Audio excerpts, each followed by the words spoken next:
Studios. This is 10 News.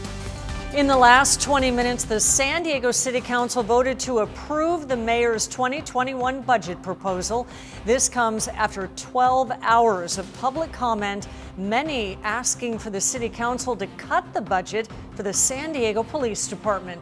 Good evening. I'm Kimberly Hunt. And I'm Steve Atkinson. Our 10 News reporter Anthony Pura has been following that meeting, and while the police budget was not touched, there were several other big changes. The San Diego City Council budget meeting went into the night Monday. Those looking to take part in public comment were asked to call in because of COVID-19, and hundreds weighed in.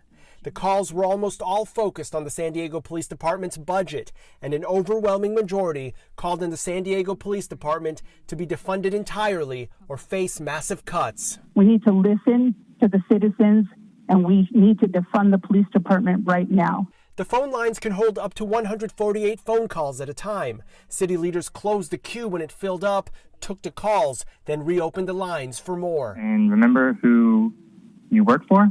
If you don't vote to defund police, we will elect people who will. The mayor's proposed budget calls for the police department to receive more than $500 million. It includes an increase from last year.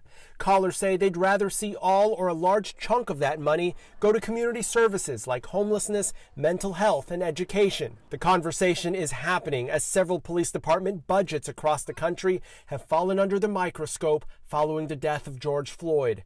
The Minneapolis City Council already announced it intends to dismantle their police department. San Diego Mayor Kevin Faulconer's regular news conference took place in the middle of the City Council budget meeting, and he addressed the frustrations towards policing.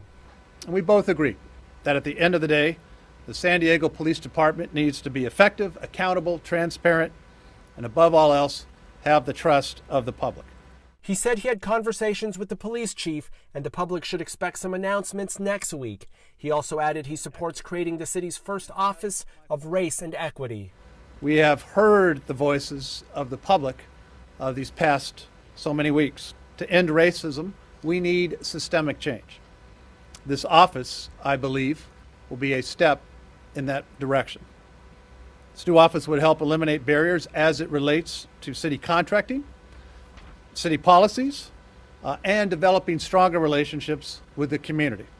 Anthony Pura, 10 News. Mayor Faulconer just sent us a statement. He did not directly address the request by many constituents to defund police.